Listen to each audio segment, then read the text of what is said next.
the message here should be for the world.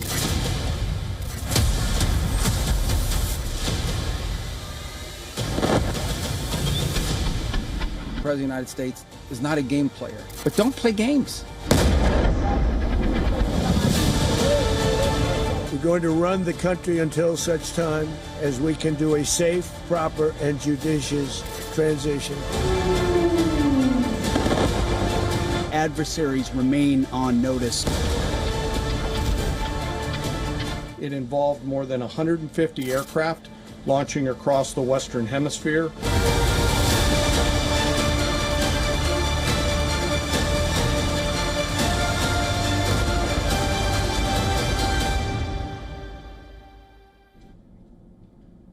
Venezuela's deposed President Nicolas Maduro is sitting in a detention facility in New York City. His sudden capture by the U.S. initially led to shock, but now his old allies have started demanding his release. One of the most vocal is China. Chinese state media has been reflecting the numerous condemnations issued by Beijing. China has called the U.S. operation a hegemonic act and a threat to peace and security in Latin America and the Caribbean. This is the latest statement from Beijing.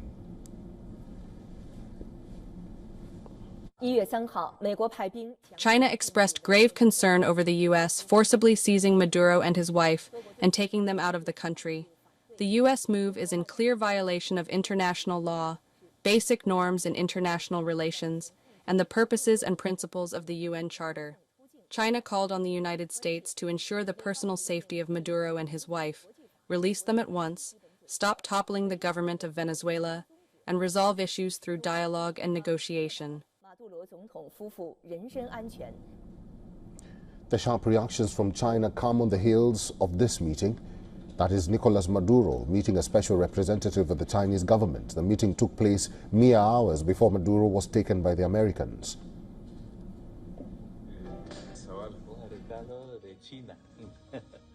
Año nuevo, porcelana nueva.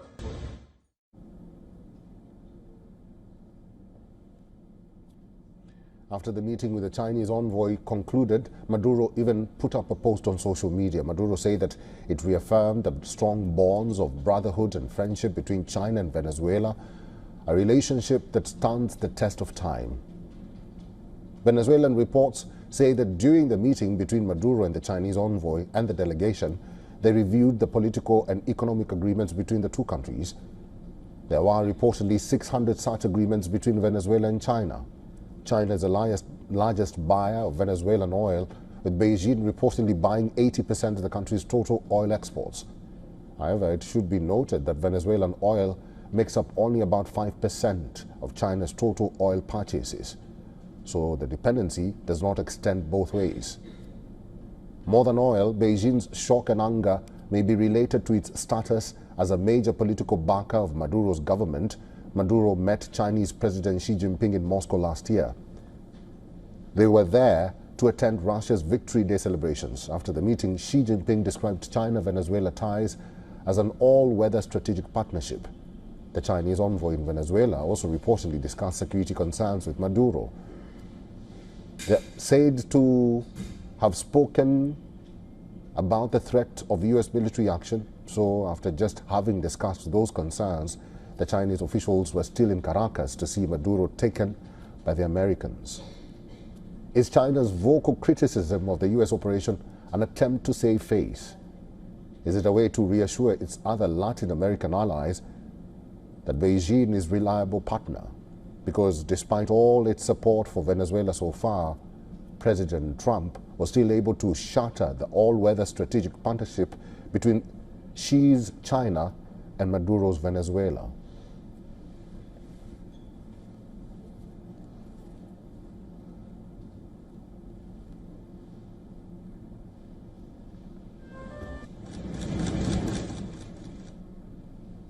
Miss Lynn O'Donnell is a journalist and also author. She is now joining us live from London. Miss O'Donnell, good to see you and Happy New Year to you. So much has happened over the past day or so. We saw the reactions from China, and bear in mind that the delegation from China was still in Venezuela, when this attack happened from the United States, many critics are saying that President Xi Jinping has lost face. What do you think? Hi, Eric, and Happy New Year to you too. To be quite honest with you, I don't think that this is an issue of face at all for Xi Jinping.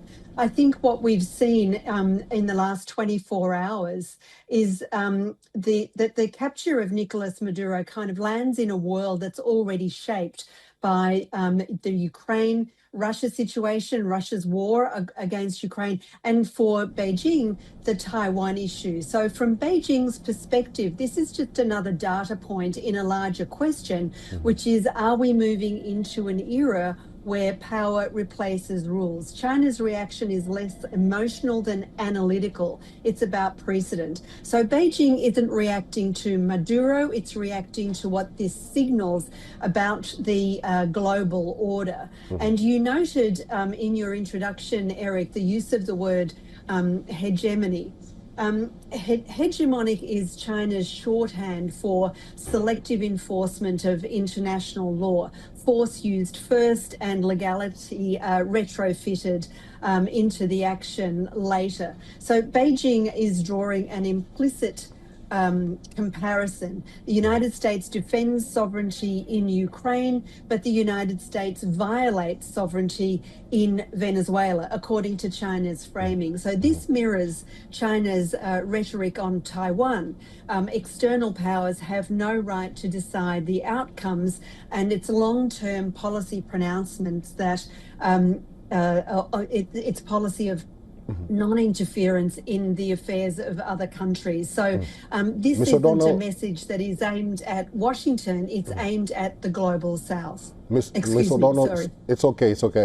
Sorry for interrupting you, but this wording by China is sort of similar to Russia, and we all know that Russia and China are both allies of Venezuela, because both China and Russia are demanding the release of the deposed President Nicolas Maduro. What do you think about the wording by both Russia and China, and why the delay from China?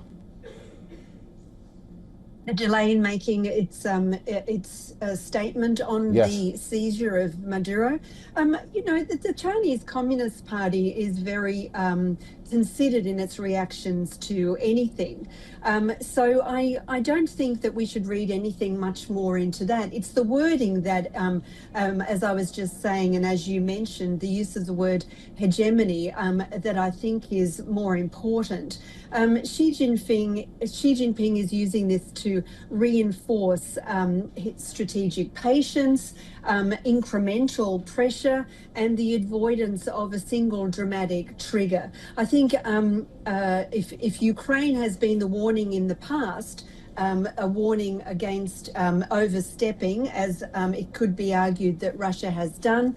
It said it would take Kyiv in 24 hours. We're now looking at a years-long war, millions of, a million deaths of Russian personnel, and no end in sight because of the incredible quagmire that it's become. I think that Venezuela is a reminder that escalation is easy, but control is not. And Xi Jinping's reaction, the Chinese Communist Party's reaction, taking time, whatever, I think it's more a sign that caution is the key in China's calculation. Ms. O'Donnell, just before we wrap up this discussion, and very quickly so, what's the one message that you have for China's allies in Latin America? That includes Chile, Peru, and Brazil, because Venezuela was the fourth country which was an ally of China. What is the one message that you have for them going forward? I don't think it's up to me to advise them, but I think the message that they will take is that China is a banker, if you like, and not a bodyguard. The United States is still going to be seen to be acting militarily in what it perceives to be its sphere of influence. China offers money, trade, investment in infrastructure, but not protection. China is not coming to and never offered to come to the aid of Nicolas Maduro. What it does is offer nation-to-nation ties, investment, financial underpinning. So what this will do for China's partners in Latin America is to encourage hedging.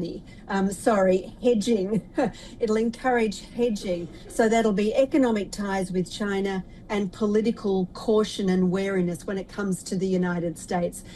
China is not there as a bodyguard. China is there as the banker. All right. Ms. O'Donnell, it's good to see you. Thank you very much for your time and for talking to us today.